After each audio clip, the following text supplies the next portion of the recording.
Dobrý den, dneska vás vítám opět v našem zahradnictví z Pomyšl. Je opravdu krásný den, takže si využijeme příležitosti a řekneme si něco o střihu stromečků.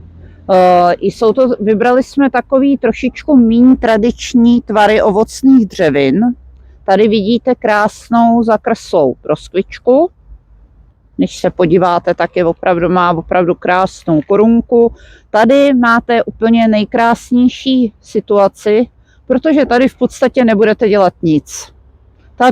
Ten stromeček má krásný kořenový systém, je to zakrslá rostlinka, ta nadzemní část je úplně přiměřená. Tam jenom musíte zkontrolovat, že všechny ty větve jsou v pořádku. Tady vidím jednu takhle porušenou, to můžete ustřihnout hned na podzim. No a v podstatě takhle zasadíte, na jaře ji postříkáte proti kadeřavosti a máte hotovo. Tak, budeme pokračovat. Tadyhle máme další rostlinku, kde nemusíte ten řez dělat.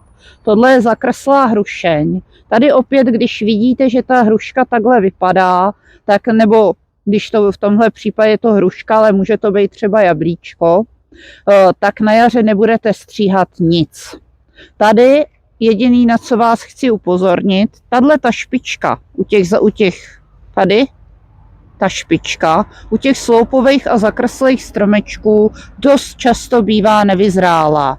Takže jediný, co na jaře zkontrolujete, je to, že jestli je to skutečně až nahoru zelený, což většinou není, protože to zmrzne a prostě tu zmrzlou část odstraníte, vůbec nic se neděje. Tady detailu vidíte, že ta rostlinka tam má spoustu pupenů a jakmile prostě tadyhle ten nevyzrálej pupen, o který ona pravděpodobně v zimě přijde, odstřihnete, i kdybyste to neudělali, ale je lepší to udělat, tak okamžitě jeho funkci převezme kterýkoliv z těch pupenů, ale začne se vám větvit. A teď dochází k tomu, že když se rozhodnete, já vám to ukážu tady u té jabloně, tady to bude vidět líp, tu byste taky nestříhali, ale ta 100% tady už je vidět, že ten pupen prostě, ta už ho odvrhla sama od sebe. Jo, to není prostě, to je přirozený u těch stromečků. A třeba se rozhodnete, že chcete opravdu, aby to byla čistě rovná větev, což u těch sloupovek jde. Ale abyste podpořili funkci toho terminálního pupenu, tak prostě docela jednoduše na jaře odstřihnete tu mrtvou část. Já to udělám tady rovnou, vy to uděláte až na jaře.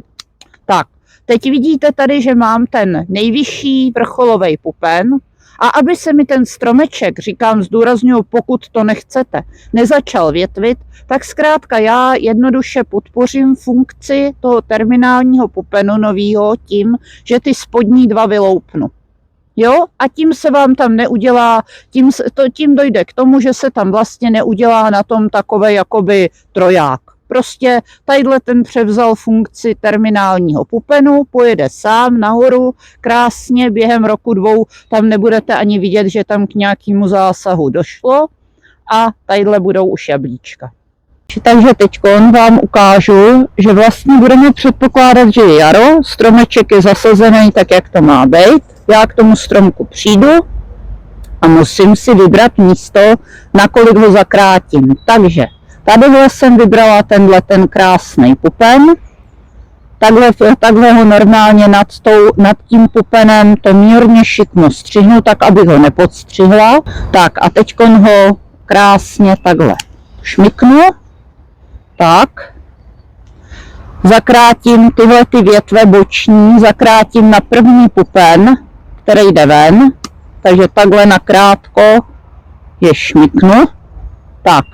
A teďkon, abych opět podpořila funkci toho nového terminálního pupenu, tak úplně jednoduše nechtem tyhle dva spodní pupeny vyslepím.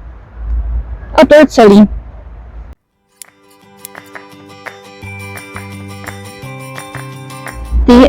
Teď jsme si ukázali jádroviny, což jsou rostliny, které opravdu vám budou růst sloupovitě. Jádroviny, hruška, jabko. A teď přicházíme k peckovinám. A to jsou sice rostliny, o kterých taky píšem, že jsou sloupovitý, ale ony to jsou vlastně odrůdy vhodné k sloupovitému pěstování. Takže tady toho střihu bude podstatně víc. Tady mám krásnou švestku v ruku. Je to opravdu hezký stromeček, krásně zakořeněný, ale zase nepoměr mezi kořenama a nadzemní částí. Takže tady zase vyberu si krásný pupen, nad kterým to střihnu, mírně šikmo. Tak, vyslepím spodní 2 očka, abych podpořila ten pupen. A všechny tyhle ty větívky, které tu mám, tak zastřihnu takhle na krátký obrost. Nebudu je vystřihávat úplně, já je tam klidně takhle nechám. Tak. No a v příštích letech tuhletu akci budu dělat každý rok, kdy můžu nechat teda růst až do výšky, která mi bude vyhovovat, ten vrcholový pupen, pak ho můžu klidně i zastřihnout, ale ty větívky budete zakracovat zhruba 50 cm od kmene a probírat je tak, aby vlastně hodně plodily, tak se ten obrost musí pravidelně obměňovat. Měl by na tom stromku zůstávat zhruba ty 2 až 3 roky. Tadyhle mám krásnou višinku a tady vidíte, že to je opět sloupová višeň, nebo odrůda vhodná k sloupovému pěstování. Je to višeň Campanello. Tady vidím úplně nádherný kořeny, s tím nemusím nic dělat. Tady nemusíte vlastně ten stromeček stříhat, tam pouze je vidět zase nevyzrálá část, takže tady počítejte s tím, že tady to pravděpodobně zmrzne, takže na jaře jenom to zastřihnete nad pupenem a zase ty 2 vyslepíte, abyste podpořili funkci terminálního výhonu. No a u té višinky vlastně v následujících letech dojde k tomu, že se tady vytvoří takovejhle krátký obrost, na kterým vám to bude plodit a bude to podobný jako u té švestičky tady, kde vám to vlastně na těch krátkých větvičkách bude vytvářet plody. Tak a tady, protože existují nejenom sloupovitý, tady máme sloupovitý stromeček, který má danou tu sloupovitost, ten sloupovitý růst geneticky. Nic moc na něm stříhat nemusíte.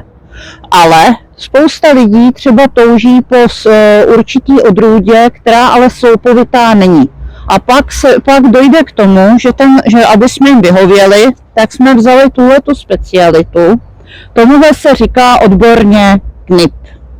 Tohle je stromeček, který je na velmi málo vzrůstný podnoži M9, v tomhle případě je to Pinova.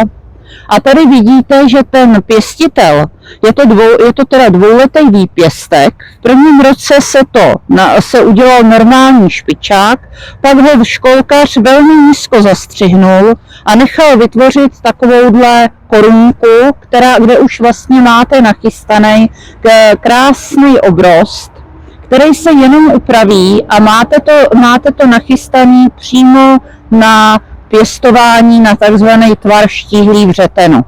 A tady na jaře k tomu stromečku přijdu a vlastně už s ním už nebudu ty větve až tak probírat, protože na tom štíhlém vřetenu nám zůstanou a já je jenom zakrátím. A udělá se to tak, že vlastně ten stromeček zakrátím, teď to řeknu neodborně, ale představte si tvar vánočního stromečku. Tadyhle zase to jenom takhle podpořím vyloupnutím 2 pupenů. Tadyhle tu větev zakrátím tak, aby vlastně zakrátím ty silné větve, tak, aby nám zase vytvořily takovýhle větívky, které jdou skoro vodorovně, protože na těch je nejvíc jablek. A tyhle ty větve zakrátím na ty očka, které jdou takhle jako do spod, protože na těchto vodorovných větvích budete mít nejvíc a nejkvalitnějších jablek. Takhle všechny zakrátím, nebo jenom ty dlouhý spíš. Tak, ty krátký můžou klidně zůstat. Tak, a teď mi to dělá takovejhle vlastně krásný pomyslný trouhelníček. Jo, a příští rok ještě to jabka mít nebude, ale ten následující rok už ten stromeček bude v plné plodnosti. Tady si ještě všimněte, že tam jsou velmi malý kořeny. To je daný tím, že to je na podnoži M9, která má hodně vytváří hodně malý kořenový systém. On pak ten stromeček je vhodný do malých zahrad, moc to neroste, dělá to spoustu krásných jablek nebo spoustu přiměřeně k velikosti korunky, ale ty jablíčka jsou krásný. No a vlastně získáte tím, dá se říct, malinký stromeček v malý zahrádce se spoustou kvalitních jablíček. A je to rozšíření do malých zahrádek. Jsem si ještě prohlídla znova ten náš knip, nebo vřeteno, a tam jsem si všimla, že jsem to špatně ostříhala, takže ještě přišel o jednu větev, která byla moc kosterní, a líp jsem zastřihla ty větívky, aby opravdu tvořily stromeček. Jo? Vidíte, tady všude budou prostě jablíčka. Tadyhle ta silná větev šla pryč a všechny ty větve svírají víceméně pravý úhel, tak jak to má být. A vidíte tam krásně tvar vánočního stromečku. Tak, já bych se s vámi pro dnešek rozloučila. Tady vidíte, že ačkoliv je začátek listopadu, tak pořád je počasí, zbožího máme spoustu, takže se s vámi budu těšit na osobní setkání tady v našem zahradnictví ve Spomyšli. No nebo kdo to má z dálky, tak si to může objednat přes e-shop. Tak se mějte hezky, nashledanou.